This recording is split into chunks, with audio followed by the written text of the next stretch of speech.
हरे कृष्णा। तो चलिए आज मैं आप सभी को बताती हूँ कि इस बार जो निर्जला एकादशी व्रत हो रहा है उसका शुभ मुहूर्त कब होगा और उसका पारण समय क्या होगा। क्योंकि अगर हम शुभ समय पे सही समय से पारण नहीं करते व्रत का तो हमारा व्रत पूर्ण नहीं माना जाता। और ये निर्जला एकादशी व्रत होता है सभी एकादशी व्रतों में सबसे कठिन व्रत, क्योंकि इसमें पानी भी नहीं पीते। तो मैं इसमें आप सभी को बताने वाली हूँ कि किस तरह हम व्रत रखेंगे और इस निर्जला एकादशी व्रत का महत्व क्या होता है और हम कब भगवान की पूजा करें कि वो हमसे प्रसन्न हो जाएं। तो जो ज्येष्ठ शुक्ल पक्ष की एकादशी तिथि को निर्जला एकादशी व्रत कहा जाता है और धार्मिक शास्त्रों के अनुसार साल की सभी 24 एकादशियों में निर्जला एकादशी का सबसे ज़्यादा महत्व होता है। और इस एकादशी व्रत में पानी पीना वर्जित माना जाता है, इसीलिए इसे निर्जला एकादशी व्रत भी कहते हैं। और इस साल निर्जला एकादशी 6 जून को मनाई जाएगी और मैं अब आप सभी को आगे भी बताऊंगी इस व्रत का महत्व भी।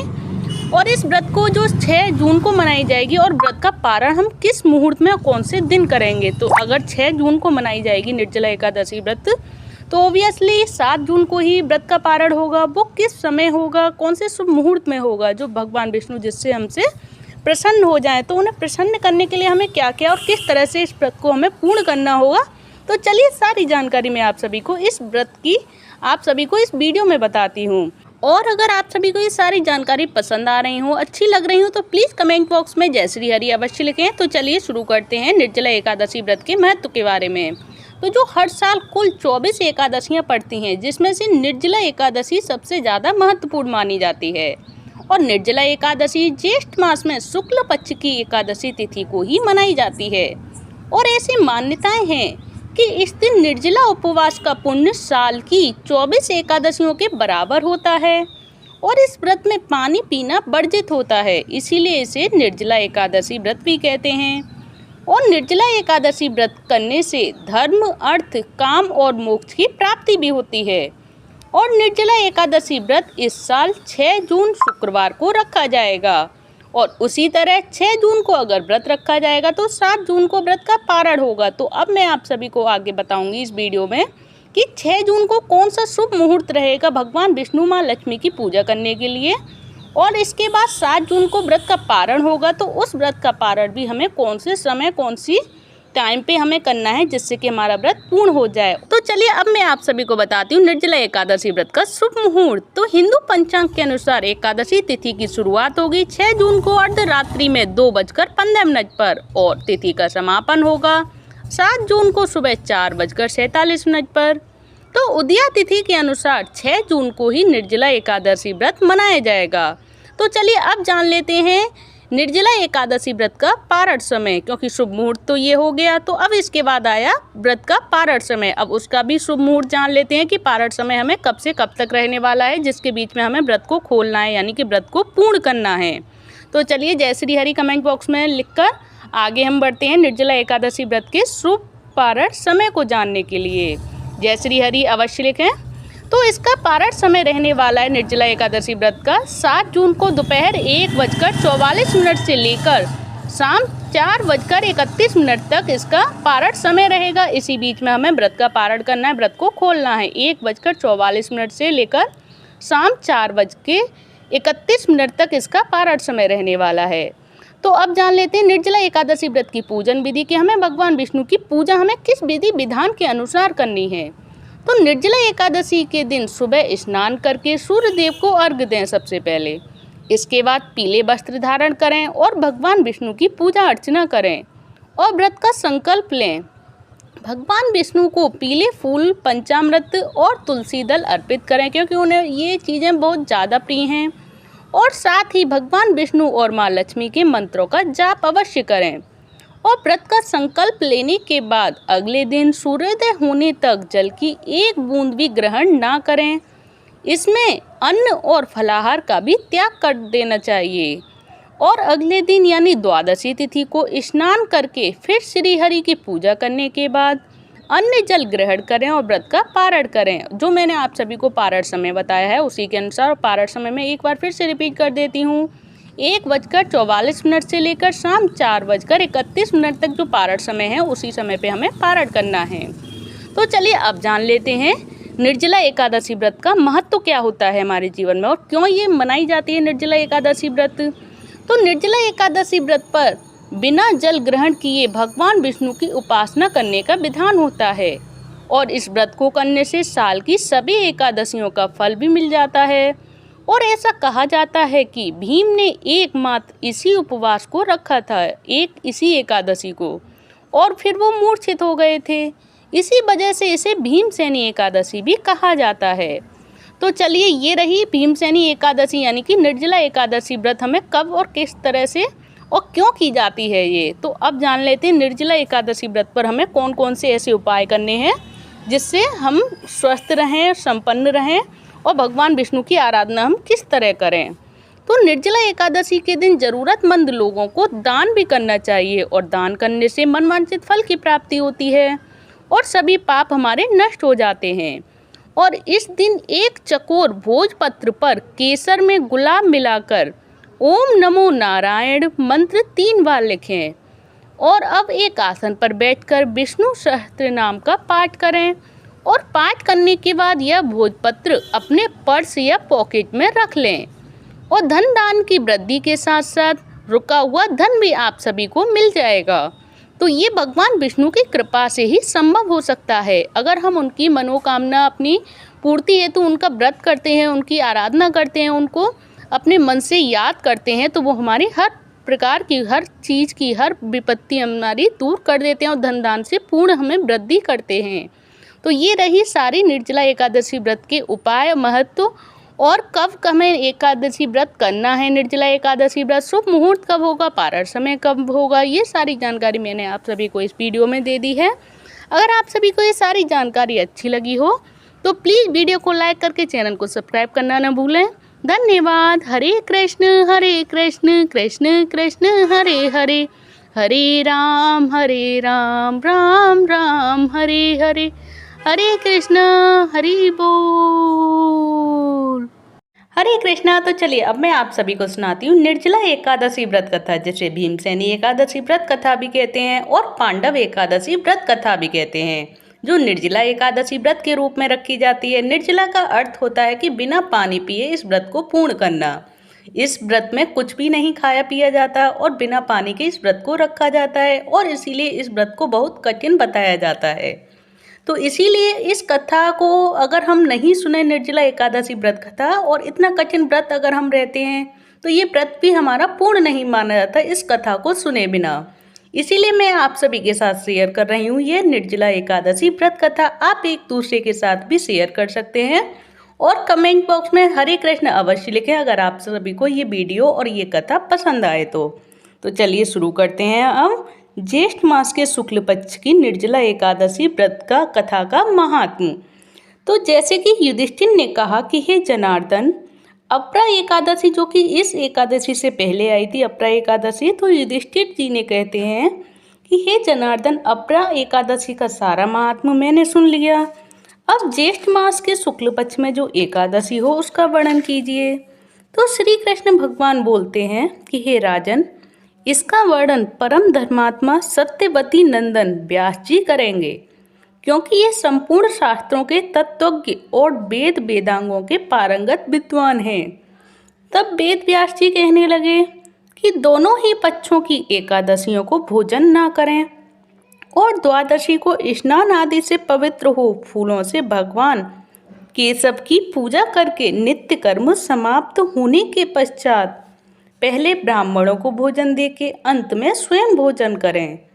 तो ही राजन, जनना शौच और मरना शौच में भी एकादशी को भोजन नहीं करना चाहिए। तो यह सुनकर भीमसेन बोले, परम बुद्धिमान पितामह, मेरी उत्तम बात सुनिए। राजा युधिष्ठिर, माता कुंती, द्रौपदी, अर्जुन, नकुल और सहदेव ये एकादशी को कभी भी भोजन नहीं करते तथा मुझसे भी हमेशा यही कहते हैं कि हे भीमसेन, तुम भी भोजन नहीं किया करो और एकादशी को व्रत में भोजन न खाया करो। किंतु मैं इन लोगों से यही कह देता हूँ कि मुझसे भूख सहन नहीं की जाएगी। तो भीमसेन की बात सुनकर व्यास जी कहने लगे कि यदि तुम्हें स्वर्ग लोक की प्राप्ति अभिष्ट है और नरक को दूषित समझते हो तो दोनों पक्षों की एकादशियों को भोजन नहीं करना चाहिए। तो भीमसेन बोले कि हे महाबुद्धिमान पितामह, मैं आपके सामने सच्ची बात कहता हूँ, एक बार भोजन करके भी मुझसे व्रत नहीं किया जा सकता, फिर उपवास करके तो मैं रह ही नहीं सकता हूँ। मेरे उदर में ब्रह्म नामक अग्नि सदा प्रज्वलित रहती है, अतः जब भी मैं बहुत अधिक खाता हूँ तब यह शांत होती है। इसीलिए हे महामुने, मैं वर्ष भर में केवल एक ही उपवास कर सकता हूँ, जिससे मुझे स्वर्ग की प्राप्ति सुलभ हो जाए तथा जिसके करने से मैं कल्याण का भागी भी हो सकूं। ऐसा कोई एक व्रत निश्चय करके बताइए, मैं उसका यथोचित रूप से पालन भी करूंगा अवश्य। तो व्यासदेव जी कहने लगे कि हे भीम, ज्येष्ठ मास में सूर्य वृष राशि पर हो या मिथुन राशि पर शुक्ल पक्ष में जो एकादशी हो, उसका यत्न पूर्वक निर्जल व्रत करो। केवल कुल्ला या आचमन करने के लिए मुख में जल डाल सकते हो, उसको छोड़कर और किसी प्रकार का जल विद्वान पुरुष मुख में न डालें, अन्यथा व्रत भंग हो जाता है। और एकादशी को सूर्योदय से लेकर दूसरे दिन के सूर्योदय तक मनुष्य जल का त्याग करे तो यह व्रत पूर्ण होता है। तदनंतर द्वादशी को निर्मल प्रभात काल में स्नान करके ब्राह्मणों को विधि पूर्वक जल और सुवर्ण का दान करें। इस प्रकार सब कार्य पूरा करके जितेंद्रिय पुरुष ब्राह्मणों के साथ भोजन करें।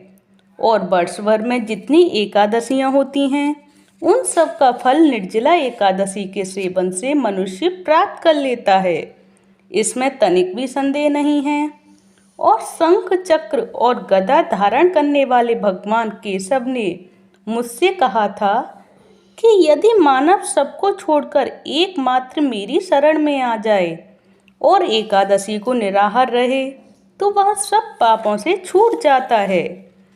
और एकादशी व्रत करने वाले पुरुष के पास विशालकाय विकराल आकृति और काले रंग वाले दंड पाशधारी भयंकर यमदूत भी नहीं जाते, और अंतकाल में पीतांबरधारी सौम्य स्वभाव वाले, हाथ में सुदर्शन धारण करने वाले और मन के समान वेगशाली विष्णुदूत आकर इस वैष्णव पुरुष को भगवान विष्णु के धाम में ले जाते हैं। अतः निर्जला एकादशी को पूर्ण यत्न करके उपवास करना चाहिए। और तुम भी सब पापों की शांति के लिए यत्न के साथ उपवास और श्री हरि का पूजन करो। स्त्री हो या पुरुष, यदि उसने मेरु पर्वत के बराबर भी महान पाप किया हो तो वह सब एकादशी के प्रभाव से भस्म हो जाता है। जो मनुष्य उस दिन जल के नियम का पालन करता है वह पुण्य का भागी होता है, और उसे एक एक पहर में कोटि कोटि स्वर्ण मुद्रा दान करने का फल प्राप्त होता सुना गया है। और मनुष्य निर्जला एकादशी के दिन स्नान, दान, जप, होम आदि जो कुछ भी करता है वह सब अक्षय होता है। और यह भगवान श्री कृष्ण का कथन है। निर्जला एकादशी को विधि पूर्वक उत्तम रीति से उपवास करके मानव वैष्णव पद को प्राप्त कर लेता है। और जो मनुष्य एकादशी के दिन अन्न खाता है वह पाप भोजन करता है, इस लोक में वह चांडाल के समान है और मरने पर दुर्गति को प्राप्त होता है। जो ज्येष्ठ के शुक्ल पक्ष में एकादशी को उपवास करके दान देंगे वे परम पद को प्राप्त होते हैं। और जिन्होंने एकादशी को उपवास किया है वे ब्रह्म हत्यारे, शराबी, चोर तथा गुरुद्रोही होने पर भी सब पातकों से मुक्त हो जाते हैं। तो हे कुंती पुत्र, निर्जला एकादशी के दिन श्रद्धालु स्त्री पुरुषों के लिए जो विशेष दान और कर्तव्य विहित हैं उसे सुनो। उस दिन जल में शयन करने वाले भगवान विष्णु का पूजन और जलमयी धेनु का दान करना चाहिए, अथवा प्रत्यक्ष धेनु या धृतमयी धेनु का दान उचित है। और पर्याप्त दक्षिणा और भांति भांति के मिष्ठानों द्वारा यत्न पूर्वक ब्राह्मणों को संतुष्ट करना चाहिए। ऐसा करने से ब्राह्मण अवश्य संतुष्ट होते हैं और उनके संतुष्ट होने पर श्री हरि मोक्ष प्रदान करते हैं। जिन्होंने श्रम, दम और दान में प्रवृत्त हो श्री हरि की पूजा और रात्रि में जागरण करते हुए इस निर्जला एकादशी का व्रत किया है, उन्होंने अपने साथ ही बीती हुई 100 पीढ़ियों को और आने वाली 100 पीढ़ियों को भगवान वासुदेव के परम धाम में पहुंचा दिया है। और निर्जला एकादशी के दिन अन्न, वस्त्र, गौ, जल, सैया, सुंदर आसन, कमंडलू तथा छाता दान करने चाहिए। जो श्रेष्ठ एवं सुपात्र ब्राह्मण को जूता दान करता है वह सोने के विमान पर बैठकर स्वर्गलोक में प्रतिष्ठित होता है। जो इस एकादशी की महिमा को भक्ति पूर्वक सुनता तथा जो भक्ति पूर्वक उसका वर्णन करता है वे दोनों स्वर्गलोक में जाते हैं। और चतुर्दशी युक्त अमावस्या को सूर्य ग्रहण के समय श्राद्ध करके मनुष्य जिस फल को प्राप्त करता है वही इसके श्रवण से भी प्राप्त होता है। और पहले दंत धावन करके यह नियम लेना चाहिए कि मैं भगवान केशव की प्रसन्नता के लिए एकादशी को निराहार रहकर आचमन के सिवा दूसरे जल का भी त्याग करूँगा। और द्वादशी को देव देवेश्वर भगवान विष्णु का पूजन करना चाहिए और गंध, धूप, पुष्प और सुंदर वस्त्र विधि पूर्वक पूजन करके जल का घड़ा संकल्प करते हुए निम्नांकित जो मैं आप सभी को मंत्र बता रही हूँ उन मंत्रों का उच्चारण करना चाहिए। जो ये मंत्र हैं वो अब मेरे साथ आप रिपीट कर सकते हैं। तो वो मंत्र हैं देव देव ऋषिकेश संसारार्णवतारक उदकुंभ प्रदानेन नय माम परमाम गतिम। ये है मंत्र उच्चारण जो हमें जल का घड़ा संकल्प करना है, उसके बाद ये मंत्र का उच्चारण करना है, जिसका अर्थ होता है इस श्लोक का जो इस मंत्र का अर्थ है वो है संसार सागर से तारने वाले हे देव देव ऋषिकेश, इस जल के घड़े का दान करने से आप मुझे परम गति की प्राप्ति कराइए।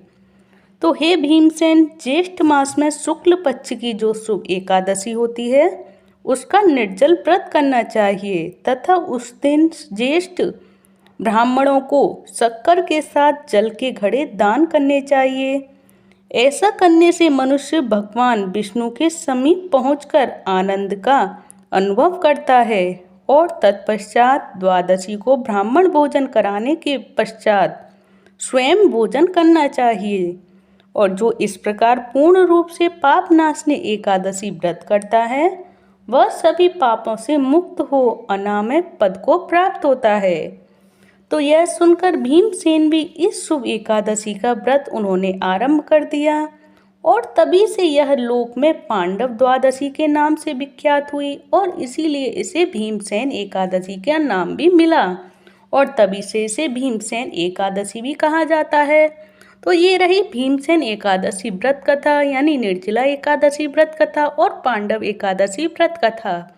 ये आप सभी को कैसी लगी प्लीज़ मुझे कमेंट बॉक्स में बताइएगा। अगर आप सभी को ये कथा पसंद आई हो तो कमेंट बॉक्स में हरे कृष्ण लिखकर चैनल को सब्सक्राइब करें, वीडियो को लाइक करें। धन्यवाद। हरे कृष्ण कृष्ण कृष्ण हरे हरे, हरे राम राम राम हरे हरे। जय श्री कृष्ण चैतन्य प्रभु नित्यानंद, श्री अद्वैत गदाधर श्रीवासादि गौर भक्ति वृंद। हमेशा जपो हमेशा सुनो, हरे कृष्ण कृष्ण कृष्ण हरे हरे, हरे राम राम राम हरे हरे। निर्जला एकादशी व्रत महात्म की जय। श्री विष्णु भगवान की जय। माता लक्ष्मी की जय।